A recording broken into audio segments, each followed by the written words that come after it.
Hi everyone, welcome to another episode of Tech Talk with Amit and Rinat. Today we are going to discuss about engineering design and what softwares are available in engineering design. Me and Rinat, we are both having mechanical engineering background, so we have both studied mechanical engineering as our in our bachelor's, and so we have a lot of understanding about mechanical software for design as well as for analysis. And we thought of doing something different in this session. Instead of the traditional software tools, we thought of dealing with an engineering design tool.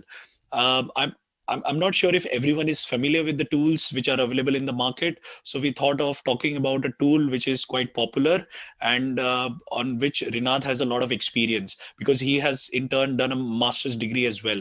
And he has worked for a lot of automotive companies. So I hope you enjoy this talk. And if you're liking the talks that we are doing, so subs would be great. And please do share or like our videos. So over to Renat now for a quick introduction. Hi everyone. Yes, it is actually exciting and also nostalgic to talk about engineering design. As Amit said, we both have mechanical engineering background, and somehow our paths changed, and we both ended up in IT. So that's why most of the talks previously was IT related. But we from past work experiences and degree. We have accumulated a lot of mechanical engineering and overall engineering design experiences and knowledge, and they are quite valuable knowledge, and I have a lot of insights with working for many companies, and also supplying to various automotive and aerospace companies over the years. I've worked as an engineer for design engineer for about 5 years, so I thought it would be a good idea to cover those parts of my knowledge, and what better way to do that than this podcast? So today we're going to talk about engineering design. Um, Engineering design, you can't talk about engineering design without the design tool. There are 2D tools like AutoCAD, which I'm sure a lot of you have heard, even if you're not even if you haven't been designing anything, you probably have come across AutoCAD. It's a very popular software. But then, obviously, as technology progressed, we moved into 3D design, and AutoCAD is the parent company of AutoCAD is Autodesk, and they've released a software for 3D design, which is Autodesk Inventor. And I've actually used Inventor for years, and been certified and professionally and commercially using it, supplying various designs on it. So I have some experience on it, and that's what we're going to cover: engineering design and focusing on Autodesk Inventor. Okay, thanks a lot, Renat, for that quick introduction. So, I mean, when we talk about engineering design tools, there are tools to do a lot of things using software in the market, and engineering design tools focus on a very specific task, and that is for designing.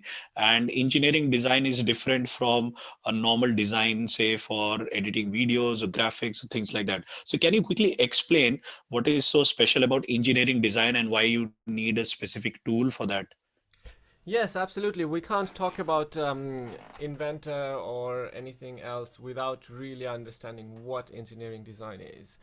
And because previously all our talks have been IT focused, I think it's important that our listeners and viewers know what exactly we're talking about when we're saying engineering design. Because there are various kinds of designs. There are, I don't know, there are graphic design, there are product designs. Although then there are architectural design as well. So a lot of those things focus on different parts, different areas or different things. For example, architectural design focus on the aesthetics a lot more than the structural rigidity. Graphic design is for getting your attention and probably relay a message to you, etc., etc. So engineering design, as the name suggests, it does have a lot to do with engineering. So whenever you're designing a product, a physical product, there is a lot of thought and analysis that goes into it. So we can think of any product. If you look around, wherever you are, if you're in a car listening to this podcast, or if you're in a room looking at watching this video, whatever you're doing, you have various things around you. For example, the car itself is a very uh, advanced mechanical design, a design engineering product. So is the house you're living in, etc. So when a engineer designs a product or a solution, they have to think about a number of things. For example, the structure, the structural analysis. They have to make sure that however it's designed, it's gonna serve the purpose. If it's designed to make movements, then it needs to know that all of the moving parts doesn't conflict or um, sort of doesn't bang onto each other. If it is a house or like or a steel structure, it has to you have to make sure that it can take the weight that will be put on it, and it can also stand still. It's not going to just fall into itself, etc. So there are various structural analysis that needs to happen. Um, Obviously, then you also have to make room for making it aesthetic. Say, for example, the phone you use, it has to be structurally very, very strong, because a daily, many the daily use of a phone it does take a uh, lot of movement, and you might drop the phone. There has to be a lot of analysis on when the phone drops. It should be weighted in a way so it drops on its most rigid or most strongest side, not the glass screen. So you want the glass screen to be saved, etc. So while doing all of that structural analysis, you also have to make sure that you have space so it can so an architect or a aesthetic designer can put on so it also looks good. So there is a lot of constraints, a lot of challenge that engineers has to take into account, and that actually makes the job quite interesting and challenging. But challenging is good, because then you are sort of looking, or working towards something amazing. You're working towards something that will make a difference in the world. If you come up with when Apple came up with this amazing design of iPod or iPhone, that obviously stormed the world with its design. But then obviously over time, but yeah, I mean, the initial users of Apple iPhones had a lot of experience of breaking their glass, but then over time, they have learned from these, and you know implemented more stronger glass and other aspects of the design which will prevent users from having this negative experience. So yeah, there is a lot of considerations that engineering designers have to take into account, and it's all very challenging and interesting. So that's Interesting, engineering design. interesting. Yeah, yeah, yeah. Yeah, I mean, I never thought about design from so many different aspects. I mean, when I was preparing for this talk today, I thought engineering design just covers designs related to cars, automobiles, machines, etc. Because coming from a mechanical engineering background, but I never thought you can actually use engineering design right from a smartphone to a laptop, television, a chair, or whatever structures that we have around us. So this is quite actually interesting because there are design aspects involved in all these products. These products have to be used on a regular basis. They have to withstand all the rigor and the daily stresses that are subjected to them. Plus, they have to be designed in a way that looks beautiful and also easy to use. So I think those are quite interesting ideas. And in the beginning, you mentioned there are 2D and 3D tools from Autodesk, which is the main company with these softwares. So can you actually explain to our audience what is the difference between a 2D design and a 3D design, and what are the different aspects that we can, or the different advantages that we can have if we use a 3D or a 2D design? Yes, absolutely. So before I go into 2D and 3D, let me just explain a little bit what design is and why do we need a Yeah, tool to begin with. So say fair for enough. example I want to design a mobile phone, but I know what I want the mobile phone to look like, but then why do I need to sketch it in a computer or in a paper? Why do we need that design?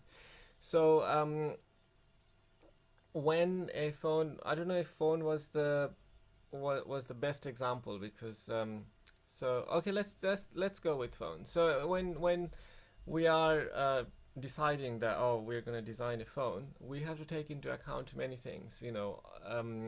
We have to know what the size of the phone would be. There are various human factors that you have to take into account, that would a regular average user be able to hold the phone in their hand, and they're going to use their thumb to reach all the areas of the screen in a touchscreen phone, and would they be able to, is it possible for an average user with their average hand size to reach all the corners? And then there is the phone will have to fit into a pocket. You know, is Yes. there are various things that various places that the phone has to go, and also the internal components of the phone. There is camera, there is the actual chipboard, there is various components inside the phone that also needs to be designed so it can all fit in together, and also create this But those chip designs are different from engineering design, right? Because the chip design is like electronic design, and there must be softwares to design how to place the chips on the board, and then have the processor, the motherboard, the RAM, everything integrated in a single piece. So I'm guessing that design is different from the engineering design of the product itself. Yes, absolutely. Actually, we have to be careful when we use the word design, because in Yeah. various industries, design is a very common word with a range of meaning. So when I said chip design, I didn't mean the actual design of all the components inside the PCB board, but what the engineer the in the engineering design, what we need to take into account is the size of the PCB board, because that Yes. size will then have to be smaller than the casing, where the casing of the total phone, and then it also have to have a cutout where the camera will sit, and the whole casing needs to fit together, the glass Yes. top, the back of the phone, and all the internal components, the PCB board, and then there are other components like the antenna, the camera, all of these things. Yeah, the the components inside the PCB board, that's a completely different design Different design. altogether. That's not what engineering design is. That's electronic design, or I don't even know what it's formally called. But that's not what we're talking about. But the size of the PCB board has to also fit with the rest of the components inside the phone, and the casing all needs to fit together and sort of clasp together, so it's a one piece that can be used in a rigorous way on a day-to-day basis. So all of those Yes. things are important, and we need to take all of these into account. So basically what we just talked about is that the size of the phone and how it fits into the user's environment, how they hold it, etc. So the size is important in relation to the outside environment, and also the components inside the phone, the size and dimension of those are important. Now, interestingly enough, this is actually becoming a really good example. So a PCB, the electronics engineer designs the PCB board and all of the component. Now they are sort of, if they now now the now the mechanical engineer, the engineer who is designing the total phone, has to give the electronics engineer a constraint that this is the maximum size the PCB board can be, because if it is bigger than that, then they can't fit into the casing that is designed. So for that, we need to sort of align various dimensions together, and that is something you can't just do in your mind, in your imagination. You have to know the dimension of the PCB board from the engineering from the electronics designer. You have to know the size of the camera from the camera supplier. You have to know all Yes. of these components, and then um, putting it all together, how all of it will fit together. You can't just imagine in your mind and do it. You have to write down or draw all the things that are going to go together and how exactly they're going to go together with millimeter precision, even less than split millimeter precision. So it has to be very accurate, and for that you need a tool.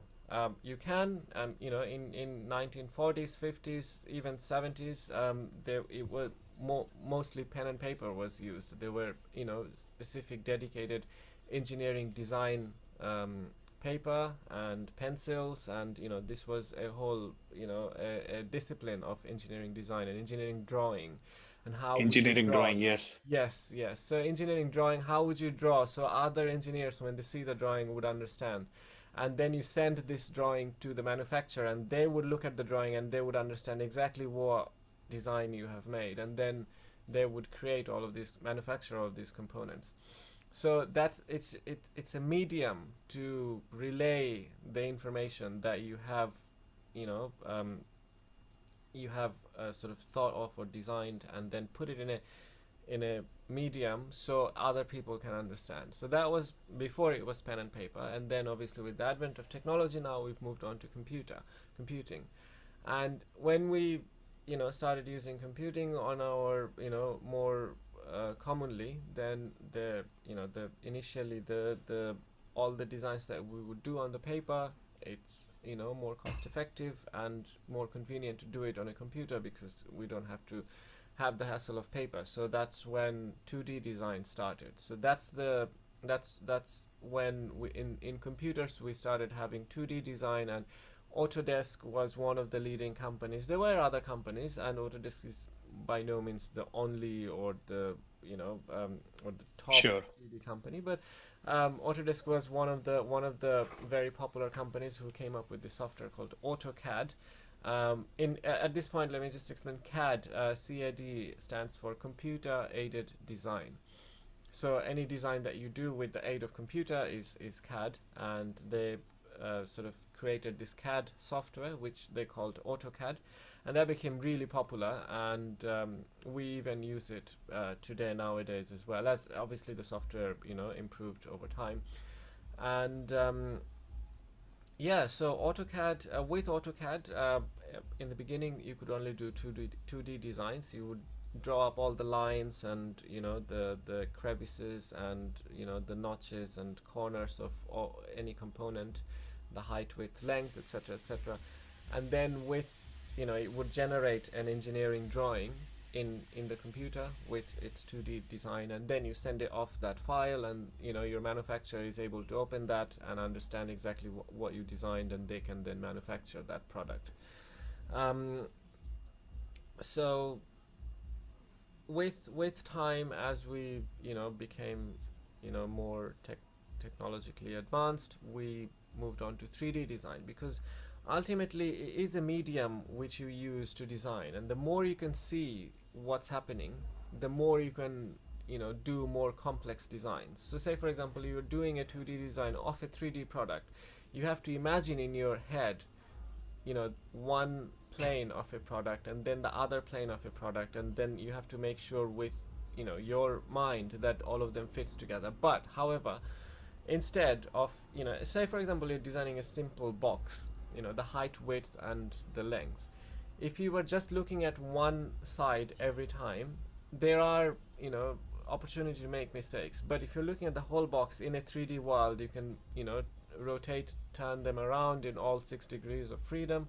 Then you can do a lot more complex things with it. You could put a corner or put like a bevel in Yes. one side, and how that box will fit into the rest of the other bigger solution. You can do all of that, and whether it fits really precisely or not, you can do very precise design with it.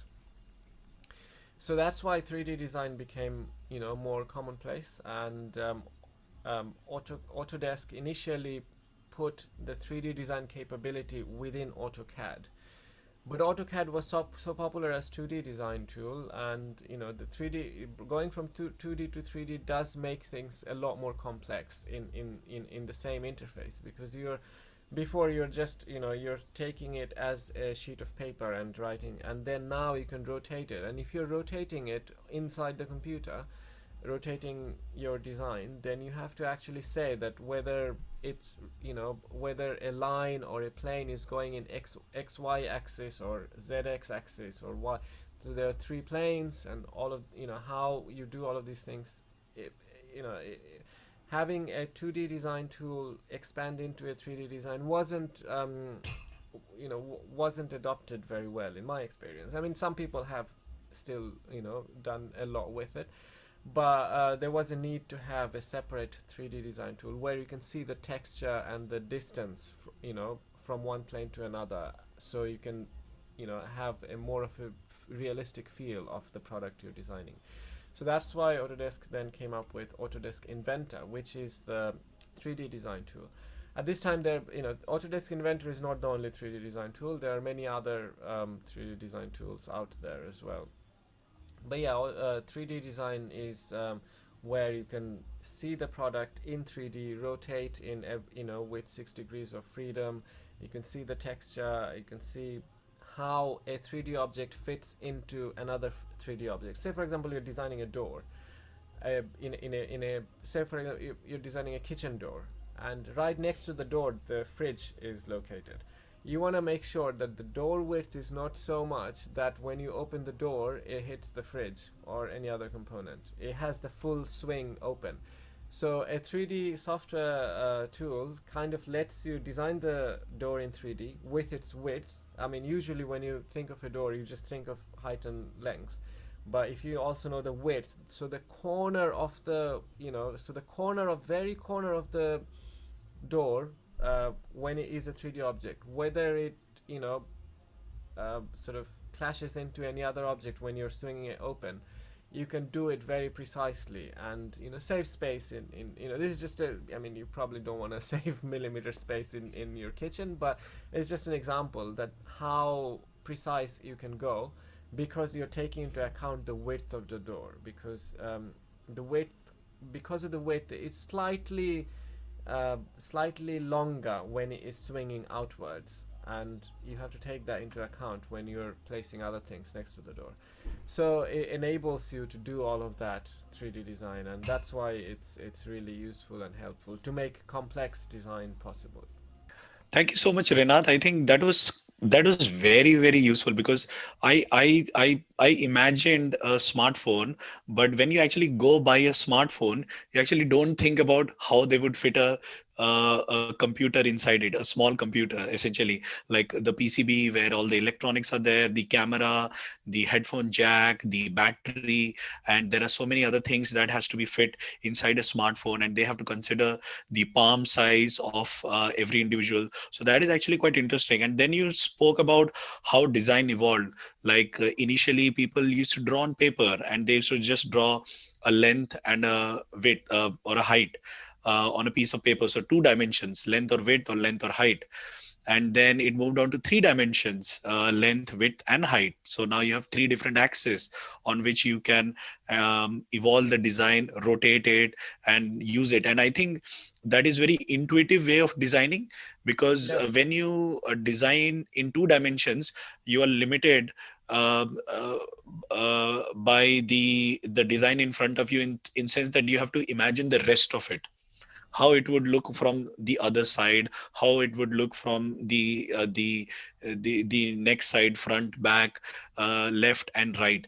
But with a 3D design, I think you can just rotate the design, and it makes it so intuitive. It's like holding the piece of object in your hands, and I absolutely. think that's a very good way to design a tool. But in the point that I picked from your this whole um, uh, explanation was that someone designs the object, and then you give it to, say, a production company or whatever, and they actually manufacture it. Say IKEA furniture. So IKEA comes in flat packages. So someone actually designs all the assembly and everything, and they pack it in a way that everything can be arranged in a flat pack, and then they give it to some manufacturer who actually cuts the wood in those dimensions.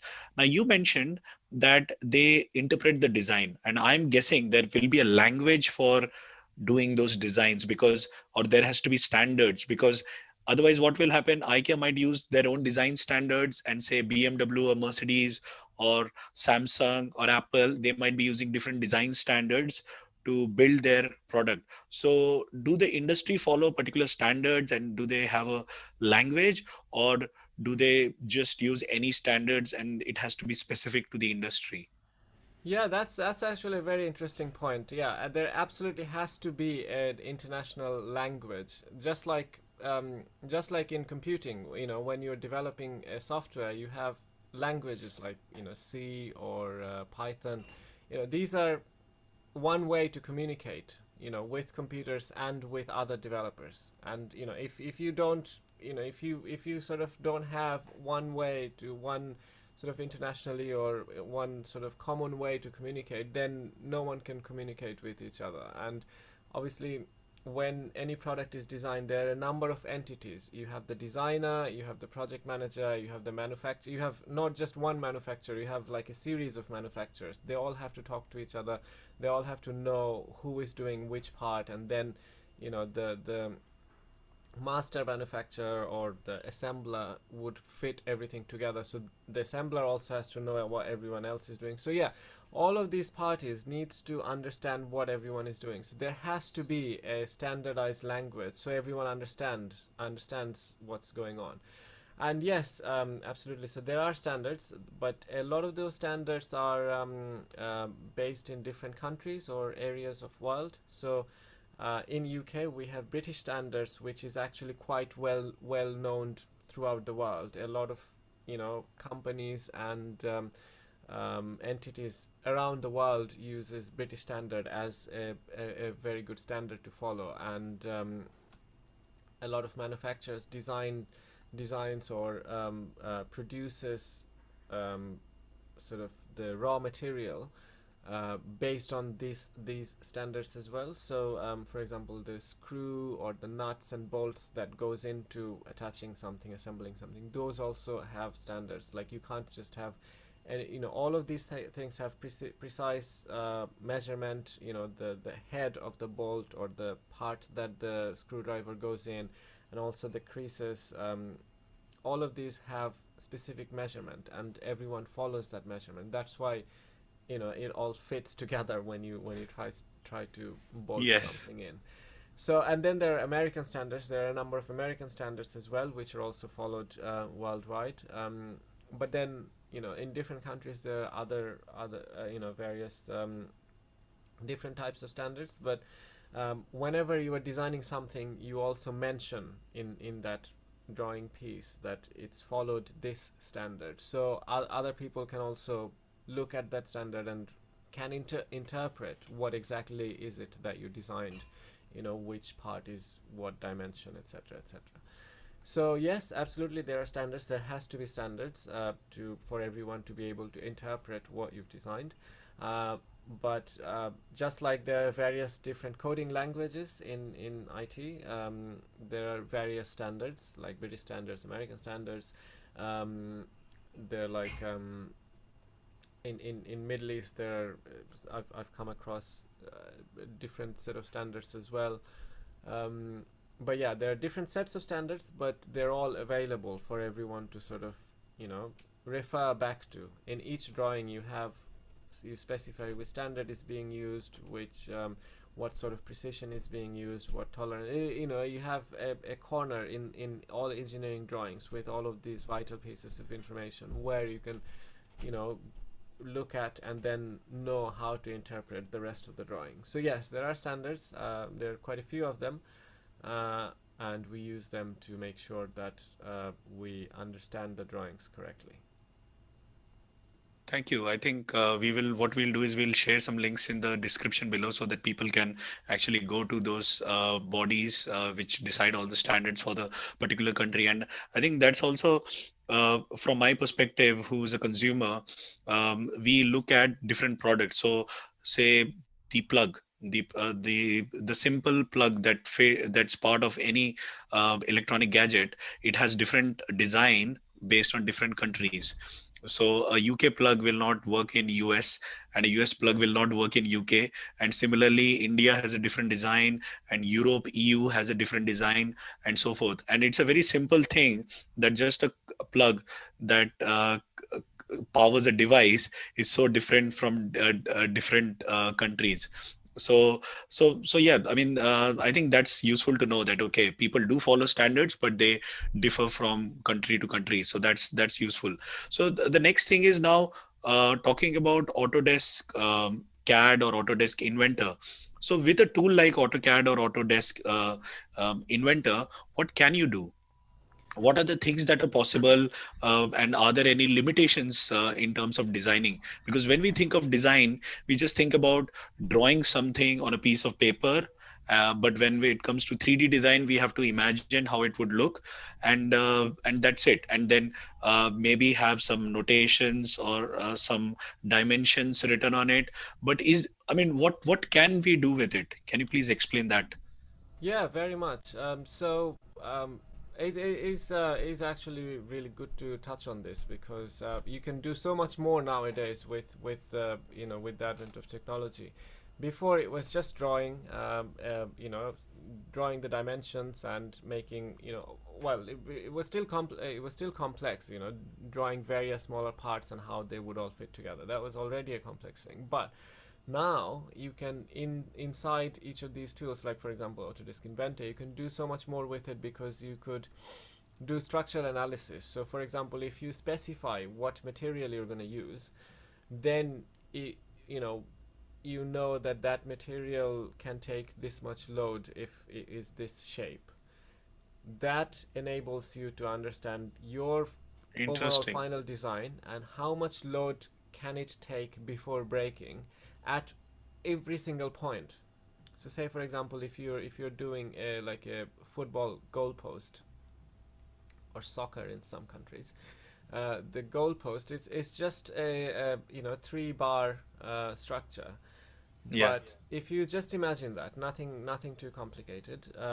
So if you put a load in the very middle of it, how much load it can take. That is an important thing to know. Maybe not for a football goalpost, but if this structure was, a part of a building, if this kind of similar shape, a lot of building parking lots and building structures do have this kind of shapes, built into them, and you need to know how much load each of these points. If you put some load in, put like 100 kilo in the middle, or more towards one side, how much load it can take before breaking. So that is an important piece of information if you're building if you're building a building from this smaller structure. um, so that kind of structural analysis can be done with these kind of 3D design tools. And then, for example, if you're designing a phone, how if you drop the phone, it would obviously have an impact load into it. If the load was distributed along its surface, or if the load was an impact load in one point, it would behave differently. If a distributed load, a phone or any structure can take more of it, but impact load, there is more chance of breaking because it's just one single point, a very high amount of load. So these things can be analyzed before it's even manufactured, before you even build the first prototype. So you don't even have to, before there was, in a design process or in a manufacturing process, whenever you're coming up with a new product, there was a number of prototypes you would build, and then for safety there would be one prototype, you try to break it, and then for day-to-day use, and then for logistics during travel, even when you're sending the package as a delivery to the customer. All of these things are taken into account, and before we used to have to make prototypes after prototypes when it would break, and then we would optimize the design a little bit more, make it a little bit more stronger, and then we'll try again, and it might break and it might not. Then we would know what the the sweet spot is in terms of strength, and um, you know um, in terms of how strong we want the product to be. Now we can do all of that inside the computer because we have all the material knowledge, what material we want to put in. So we already have that knowledge that this material, say for example stainless steel, can take this much load if it was of of this thickness. And then if you put that information to a very complex 3D design, calculating that by hand would be very difficult and prone to error as well. But a computer in a 3D design software can do all of those calculations. You can say that I want to put some load, I want to put this much load at this point. And then it will calculate the how would that load or that impact load affect the whole of the design. Will it absorb the energy and sort of as a result break, or would it sort of reshape? Would it bend? All of these things are can now be done with 3D design software. So it's a lot more powerful. You could also simulate how, if you're doing a product which moves, say for example nowadays you get movie movie when you're watching virtual reality Yes. things, you sit on a chair which moves to sort of simulate give you a realistic experience of what you're watching in the virtual reality Yes. environment. So that's a moving chair, and a lot of movement goes inside, goes underneath to make it move. A lot of pneumatic devices go in, and these things are designed, and you need to see how these movements are happening. What is the power of all of these pneumatic motors, and whether each of these conflicts, whether any kind of movement will sort of conflict with each other, and what's the maximum movement it can take. All of these calculation can now be done in and can also be simulated. So before I create the actual physical chair, I actually do the simulation that, okay, this is how it will move, and this is how the inner workings are going to take place when it is doing its movement. So all of these things are initially calculated at design stage rather than prototype or other kind of physical testing. It saves a lot of cost, and also cuts down production time massively. I see, because the way you have described it, it makes a lot of sense, because if we focus just on the design and if we can see what's happening, especially with the structure and the structural analysis, we can also save a lot on material because we don't have to waste a lot of material. Steel is again a raw material that has to be used. It has to be sourced. So you have to pay someone, then you build a prototype, and you have cost involved. And if you can design it better, then you actually save on the material cost as well, apart from the manufacturing cost. So there is less wastage and maybe reusability and so forth. So I think, yeah, there is a, so it's quite nice that you can actually do all this with a with Inventor. And you said structural analysis like load and etc. But while you were talking about structural analysis, can it do other types of analysis, like say pressure in a pipe? So water or gas is going through a pipe, say a steel pipe or some other kind of pipe. Can it actually analyze the pressure using Autodesk Inventor?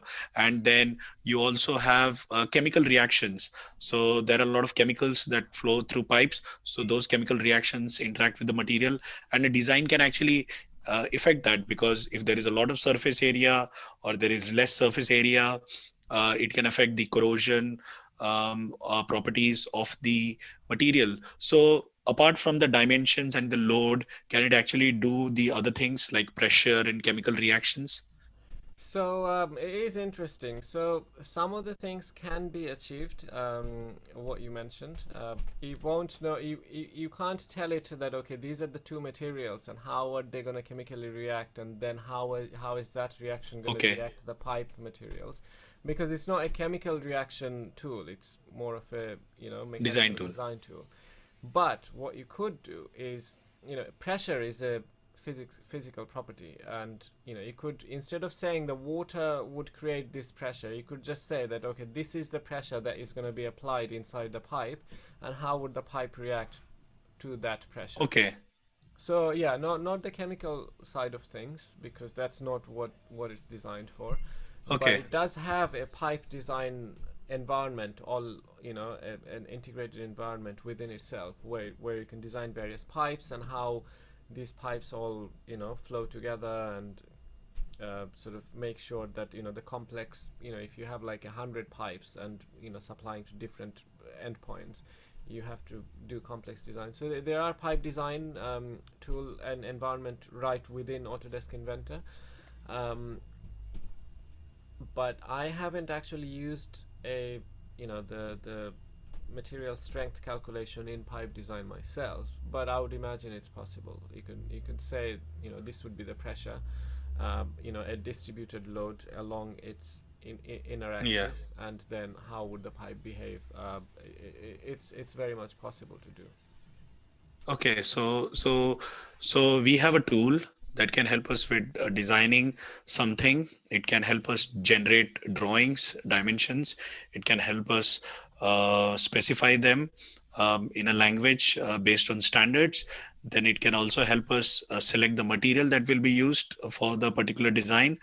Then it can help us calculate the load and the pressure. So this tool can do quite a lot from Yes, from yes. what I can see. So this is quite good. But then if as a beginner or someone who wants to start using this tool, is it actually available to download on a Windows machine or a Mac machine? And is it free to use, or is it, I mean, do you have to pay some money to actually buy this software? What is it? Yes, this is a very interesting aspect to actually to know. So yeah, it is a very complex piece of software which lets you do many things, and it's used by various businesses, and yeah, it's a more of a professional use software rather than an individual use. So it's actually quite costly, the license.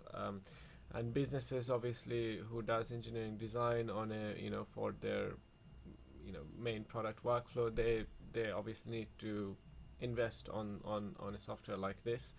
um, but Autodesk also is quite keen on people learning and understanding, and these softwares are also taught in university, as part of the degrees of mechanical engineering and other types of engineering. For example, when I was doing my mechanical engineering degree, I wasn't taught Autodesk Inventor, but I was actually taught another 3D design tool, which is Catia, which is another one. We can talk about it a little bit after. So um, university students have to have access, and it doesn't make sense for university students to have spend that hefty amount. So Autodesk actually allows a student license which is fully functional, fully usable, not limited in any way, and that is free to use for 3 or even 4 years. So if you are a student, it's free for you to register with Autodesk and download the whole suite of all the features and everything, and download Autodesk Inventor and Autocad and all. They probably have a bundle of softwares which are all free for a number of years for students. Also, a little bit sneaky, if you a lot of the times you finish your graduation, but from your university email address remains active. So mine does. So my university email address is still active and accessible by myself. So that's the main sort of um, point of their proof to whether you're not a student, you verify yourself with that email address, with that, in an university domain. So if you have a university domain email address, even if you're still not a student, you can use that email address to actually get Autodesk Inventor and the whole bundle for about 3 years. So yeah, I mean, the option to access it are there. And then what about the platforms Oh yes, like that's Windows? actually also a very important piece of information. So it's currently not available, unfortunately, on Mac. It's only available on Windows. But I mean, there are ways to access this. If even if your company has Mac, you could have a virtual machine, Azure virtual machine, or from other suppliers, which are Windows machines, and have Inventor or the whole bundle installed there. But yeah, currently it's not available on Mac, as far as I know. Okay, so you have it available on Windows. You don't have it available on Mac, but on Mac you can use a virtual machine. Say using Parallels, you can create a Windows VM and then install Autodesk and then use it. And then you also mentioned about the student license, and then because it's a commercial software, so it's quite expensive. So and so now we talk about alternatives. I mean, because it's quite expensive, are there actually any other tools in the market that actually people can use to start designing a product or anything that they want? Yes, yes, very much so. I mean, 3D design has become really essential nowadays. Before, it was luxury, as anything is, but nowadays 3D design is, is quite essential. Even if you're just an individual trying to do a product design, you need to make sure that everything fits together. So, for even an individual product designer, you need some sort of tool, and to aid that kind of creativity, there are various free tools, free 3D design tools. The one I actually came across, I mean, bearing in mind I've been an engineer like for last time I used all of this was about four years ago, so I am kind of outdated. But the one I came across and knew that it was very popular was Google SketchUp. So Google has created its own 3D design tool, which is called SketchUp, and with that you can do most of the 3D design, but it does have a pro version, and that is actually quite hefty license fee. But the free version is actually very much usable to do a lot of complex design already. The pro version probably allows you to do more of a, like a, to use it on more of a commercial level. But yeah, you can use Google SketchUp. And then there is something called FreeCAD. There are some even FreeCAD, CAD okay. design tools in mobile apps as well. Nowadays, it's becoming very easy to use and commonplace within designers. So there are mobile apps which are also, some of them are free to download. Obviously, you have to sit through the ads, etc. But there are some paid and free mobile apps as well where you can design 3D models. I think yes, it's quite important because design is such a essential part of our lives. I actually, to give you an example, I actually wanted to design my own house, so I was looking for tools on how to do it. So if I draw something on a piece of paper, I just want to visualize how it looks in 3D, Yes. and I want to see is it too big, is it too small, and if I want to navigate through the house, can I do it? So I think yes, 3D design tools are quite important, and knowing about the alternatives to a very expensive software would be useful. So now, I mean, while doing some research about this subject, and also while you spoke about Autodesk Inventor, um, um, you create something inside the software. So it creates a file. That file, then you save it on your computer, and there might be other softwares if it follows a particular standard or a proprietary standard. So does Inventor or AutoCAD follow a proprietary standard, or whatever file it generates, I can open it with any other tool that I want? So yeah, this has been a limitation for many years and a source of frustration for me as well. I was working as well. So obviously, different companies want to have their proprietary information or proprietary file type. For example, even Microsoft has Microsoft Word, Excel Yes, in there, but which is not necessarily directly compatible with Google Sheets, for example, or Google Docs. true. So Autodesk Inventor, their file types are different than, for example, some of the other 3D design tools. But thankfully, I mean, now 5 6 years ago, it was a lot more difficult to talk between these systems. And that was a big problem because the supplier or the manufacturer could have a different design tool than you who's using Inventor. So, if you send your Inventor file, they might not be able to open it. If they send you their file, you don't understand. And, if you want to assemble all of these different parts that's been designed in different pieces of software, that becomes even more difficult. So there now have been sort of common file types which you can export as. So you can export your design as the one 4 years ago I used very often was called step file. It was .stp, and it's a step file. It's a common file type which you can export export from in Autodesk Inventor, and then you can import it in other tools as well. So there are So, a sorry, number. what's the name of the file again? It's called step. Like you take a step when you uh, Okay, go dot up. step. So dot step. Okay, Yeah. STEP. Sometimes it's also STP, just to shorten it. stp. Okay. Yeah.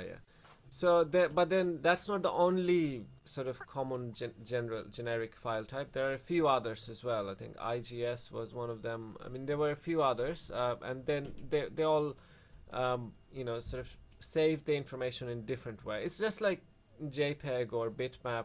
They save the information slightly differently. I mean, step file probably save it as as the smallest piece being a triangle, so they just have like all triangles, and maybe another file type uses line or a square to save all of the information. There are various ways to say, sort of keep all of the design information, but there are a few generic file types which can be used to talk to different software tools. This is actually a good point to talk about different design software tools that are out there. I mean, in my experience, I've seen three of them, which are the top three. Catia, which is a 3D design tool that I've used when I was doing my degree in mechanical engineering. It's actually very powerful. You can design aeroplanes with it, with all of its smallest Wow. part, even a full building with it, going as detailed as the bolts used in the whole building. So it's very powerful. Then there is another one called Solidworks. Solidworks is from Dassault Systems, and they're also a very powerful and quite popular 3D design tool as well. And you can do design many things with it. I mean all of them you can do engineering design. That's why they're engineering design tools, of course. And then there is Autodesk Inventor, which is also one of the biggest players. So these are the three tools that are the most popular ones. Okay. So this is interesting. So you have different tools and they have different proprietary file standards. So Autodesk Inventor doesn't. I mean, you can't open the files exported from Inventor in other softwares. But what about the reverse? Can you open files from other softwares inside Inventor? Is that possible? So Like if so I want to basic open. so other softwares could export as one of those generic file types, and then you can import that generic file type. For example, the step file, you can import it in Inventor. Okay. Nowadays, obviously I've been a little bit out of date, but nowadays this whole import export and sort of understanding the other proprietary file type is kind of integrated as well. So some softwares, what they do allow is you can just directly import, and it will try to translate and try to make out what the actual design was without having to go through the generic file type of step. It would try to sort of read the information of the other tools. And but it's still, I mean, if the design is very complex, you sometimes lose some data of the design, the smaller Okay. details. So it's probably still good to go through the step file or a generic file type first, and then import it from there. Interesting, interesting. I mean, this is all very useful because when you actually start using a tool, you have to think about so many other aspects of how do I pay for it? Can I actually open the file type if I want tomorrow to say I'm studying and I get a job? Can I open my old design in the new software? So thanks for sharing that. So now, while you were talking about Autodesk, I quickly checked that there is something called as iLogic in Inventor, and that is also quite useful. So can you tell what is it actually iLogic in Yes. Autodesk Inventor? Yes, yes, I'm actually a big fan of iLogic. I mean, I've been an iLogic expert. That was one of the main things, main skills inside Inventor. I used to utilize, and it's a very powerful concept. And you can take 3D design into the next level with iLogic. So iLogic is a term created by Autodesk, as part of Autodesk Inventor. You can basically have, when you're designing something in Autodesk Inventor, for example, you're designing a table. When you're designing the table, you say that this is going to be the width of the table, say 1 meter, and then the length of the table, say for example 3 meter, and then the height would probably be, say, I don't know, 1.2 meter, whatever.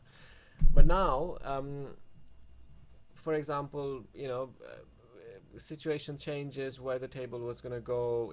Architect changes the design of the room shape, and then they said, oh, the table size needs to change. um, and they just give you the, oh, before the length was 2 meters, now the length has to be 2.5 meter.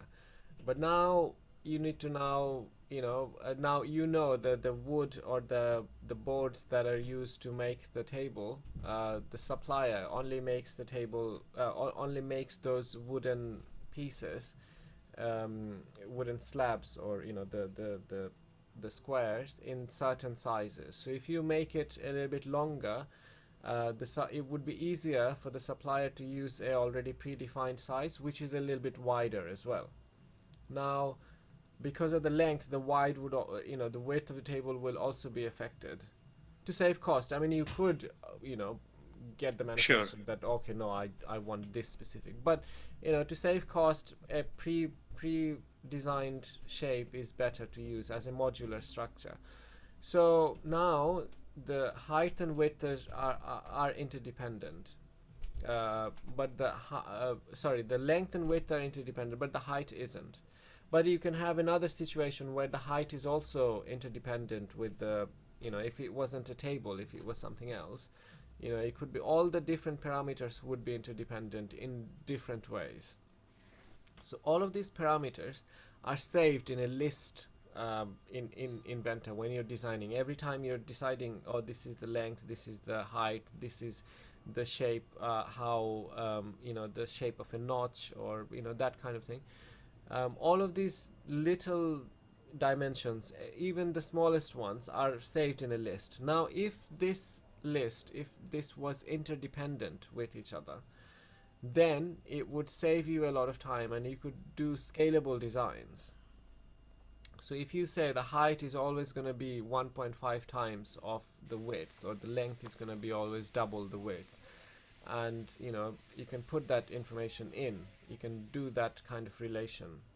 Well, to be honest, you can do that kind of relation already in Inventor without the use of iLogic. But with iLogic, what you can do is, you could potentially, say for example, the table is one part, you build that one part, and you're actually designing the whole building and all the internal furniture as well. So now the room width changed, and based on the room width, say for example, if it is a hotel, so everything needs to sort of give you an Right overall proportion. solution. Yeah, it be in proportion.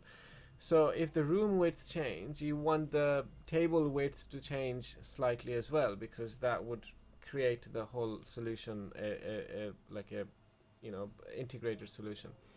So the table itself is a part. You can export that as one file, but then you place that file into the whole room, like other furnitures as well. So there are like 5 different parts, and while the table's dimensions are interdependent with each other, this is a separate file, and then there is the TV, which will sit on the table, or there is another bedside table, and then there is the bed. All of these things are can there might be a need that all of these things are also interdependent with each other. So iLogic allows you to have everything, all the parameters in a big assembly, even though they're separate files. You can Okay. still make them interdependent and put rules, and it uses .NET programming language. So with the power of .NET programming language, or with the power of programming language, you can do so many more things. You could design, and you could even say that if the width reaches a certain or the length reaches a certain, if it's more than 5 meter a table, it's quite, that becomes a quite long table, then you probably want to have a special design which will make that table foldable. So you can do like decision trees. Wow. So you could actually say that, okay, if the length is, larger than or greater than this value, then you add this extra part into the table, which will make it foldable. Or, or change the bed design completely. You just use a different bed altogether because the table big means the room is big. I don't know. So there's many things you can do, not just the change of the dimension, but the whole design can be changed. And if you program everything correctly and in a very intelligent way, you could just change one parameter and the whole design will change, or the whole thing will be scalable in a way that you want to. So it's very powerful, this iLogic. It basically a way to inject coding, the power of computer programming, into engineering design, and it just expands the abilities in many ways. That is actually quite fascinating because to imagine engineering design in a very scalable fashion and then integrate everything together so that if you change, it's like having variables in program, right? So you Yes. change if you change the value of a variable in one location, the variable name is the variable value is used that exact value all across the code. So it's similar, something Yes. similar where you have the design as a variable or something, and if you change one part of the design, everything else gets impacted in terms of proportion. So I think, wow, that is quite interesting, because when you're designing, you're just thinking about, okay, drawing something, having some dimensions, Hmm. but there are other aspects, as you described, checking the material, checking the load, pressure, and now with this, you're interconnecting and you're programming and you're making your design even more smarter so that you have to do less tasks in order to create a very complex design. Yes, yes, absolutely. And also, this is actually a good time to also talk a little bit about how many things that goes in. You have to take in, an engineer has to take into account whenever they're designing. Because this is I find it quite interesting. Rather than saying abstract things, I'll give you a few examples. Say, Sure. for example, when someone is designing a car, Yeah. the car has to be shaped so it's aerodynamic. So Yes. the air friction doesn't affect its fuel efficiency.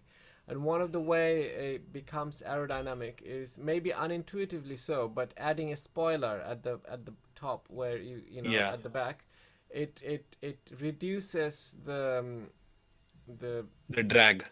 yeah, yeah. I don't remember exactly, but yeah, it helps with the aerodynamic properties of the car. But then there are other restrictions as well. That it could be more aerodynamic if the nose of the car was more towards the floor.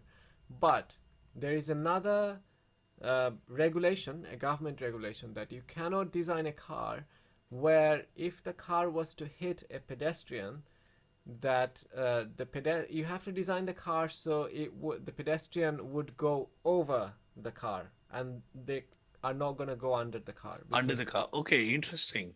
so when someone is designing the front of the car, they have to make sure that that's what happens. So no matter if they found a way to make it more aerodynamic, more efficient in other ways, but they're not going to be able to do that because a regulation dictates that the car has to be in a shape that the pedestrian would, if they are hit by a car, then they would go over the car, because that would increase the life expectancy a lot more. um, so there are various, interesting design requirements like that. For example, when before, when a very common problem, as I mentioned earlier in this talk, is the glass of a phone being, broken very easily. But then obviously engineers thought about various things like changing the glass materials with Gorilla Glass and various things. But then Yes. there's also a very interesting, a very intelligent thing that goes, that if you drop the phone, the weight is distributed in such a way that it tries to drop, it tries to fall on the sides of the phone, because that has the Ah, least, okay. it tries to avoid dropping with the glass part first. And then, when you for example, another thing is when you are buying running shoes, for example, you're thinking, oh, they just everything they did to make it look good, but they also have to take into account aerodynamic properties. So when they're designing a shoe, they're also making it more aerodynamic, because you don't want the shoe to keep you with wind friction. So there are many things that goes into all the designs, all the things that are around us. Many considerations are taken into account, which we don't usually think of. But yes, I Fascinating, find it very fascinating. I mean, fascinating. because I never thought about regulations. I mean, I thought, okay, let's just create something and let's manufacture it. But you're right. There are safety standards and government regulations, and companies have to adhere to them. And be it any product that you use, they have to be fireproof, fire resistance, they have to be water resistance, they should not allow current to flow through them, they should be conductive or what's not. And yeah, Yes, aerodynamics, you said. exactly. I mean, for example, whenever all the makeups has to be edible as well. All the makeup So has to be edible, so this is interesting.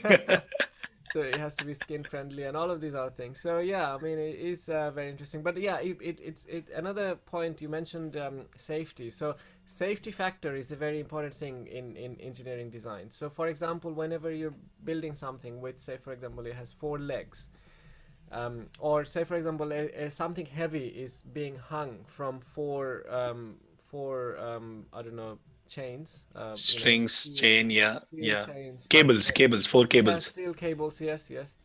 So each of those cables will have to have a safety factor of 4, which means that each cable is capable of taking 4 times the load that it requires by the design. So there are 4 cables holding, a quite a A heavy fixed weight. amount of weight. Yeah, yeah, but it should be designed with a safety factor 4, which means that out of four cables, if 3 of them were accidentally cut off, that one cable should still be able to hold the whole weight of that heavy Wow. object. So that's the safety factor 4. But I mean, obviously, there are regulations dictates that what the safety factor should be in certain situations.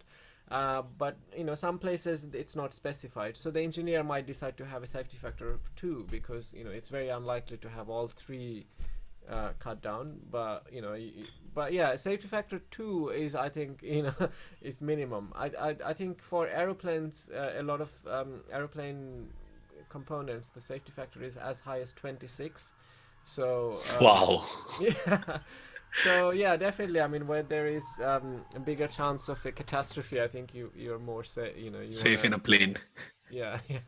But this is again quite interesting because I mean, you have looked at safety and you are now thinking about design and what goes behind it. And if you see over a period of time, as generations have passed, as companies and technologies have evolved, actually things have become more efficient. Cars are more safer, they have more comfort, more technology, everything built, they last much longer. And it's say much safer to fly these days in an aircraft. They're well built.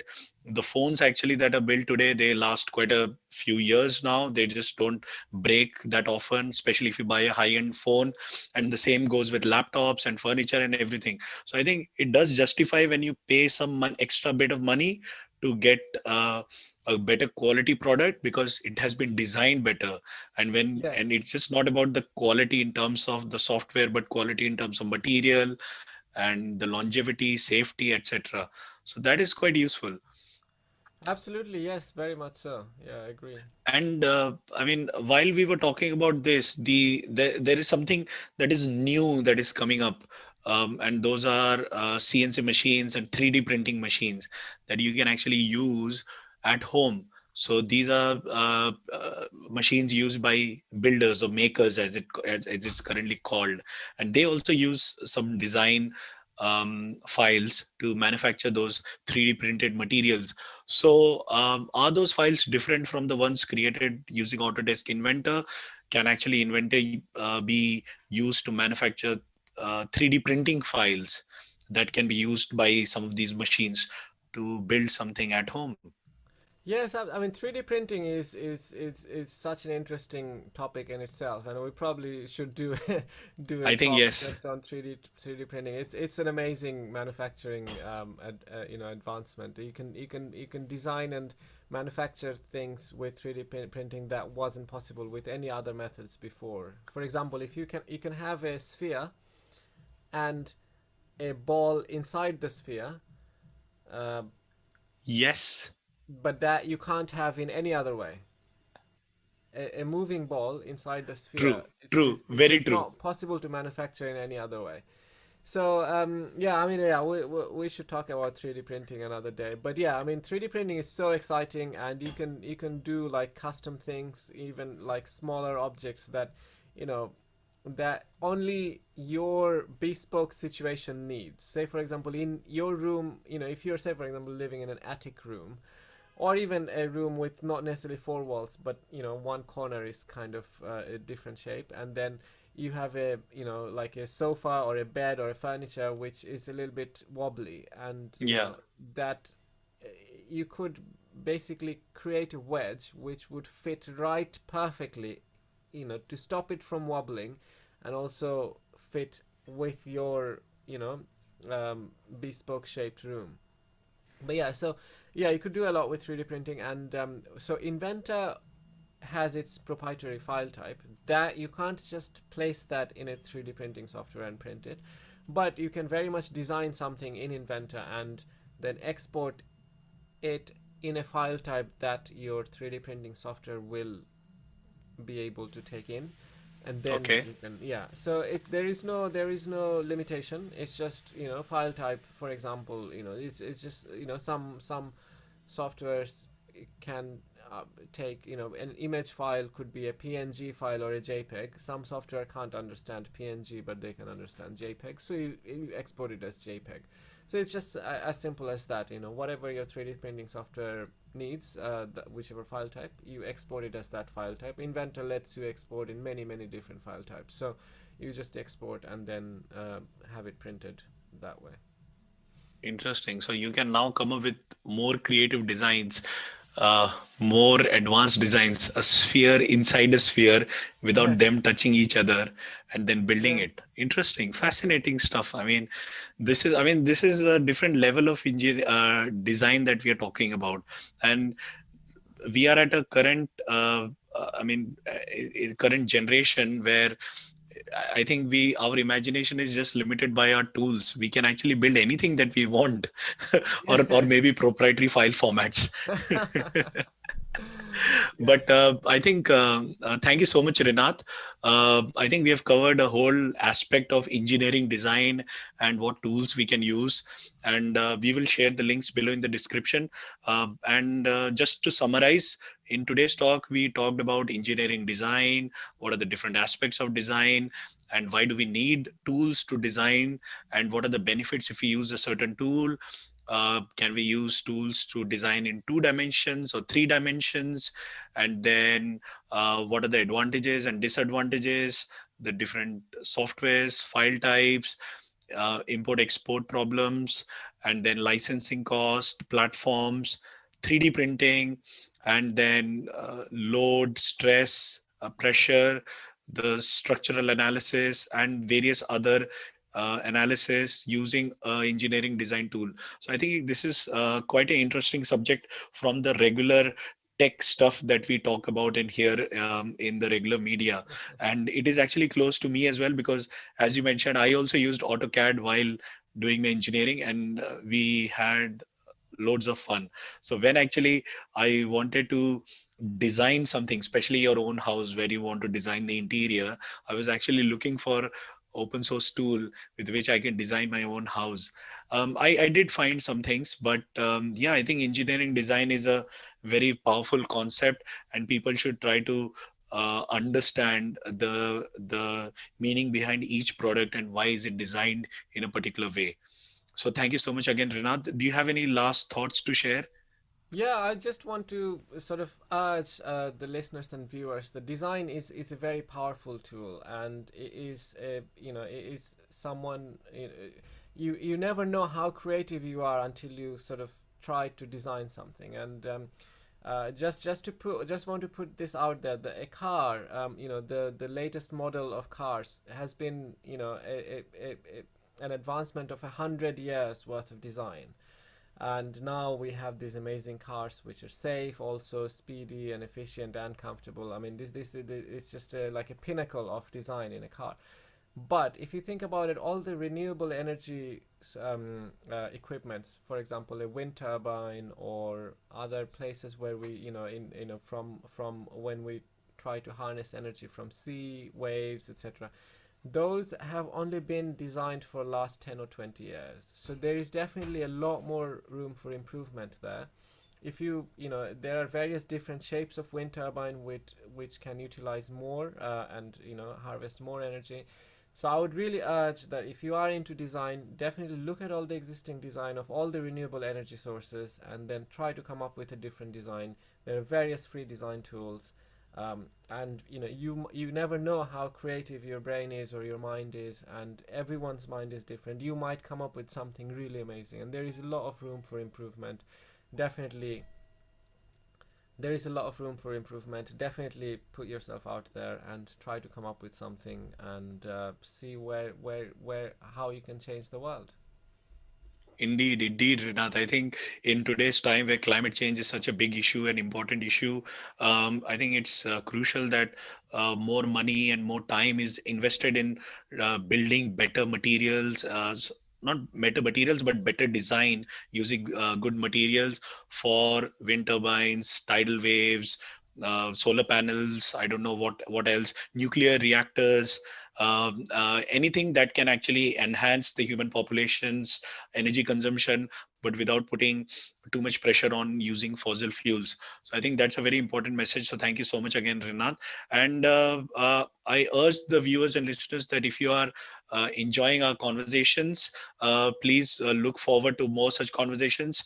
As we mentioned, we are planning to invite few guests, and I think by the next one or two episodes, we will have a guest on our show, and we are going to interview on various other interesting technology topics. So please subscribe to our channel, and see you next time. Thank you. Yes, thank you, and Merry Christmas. Merry Christmas.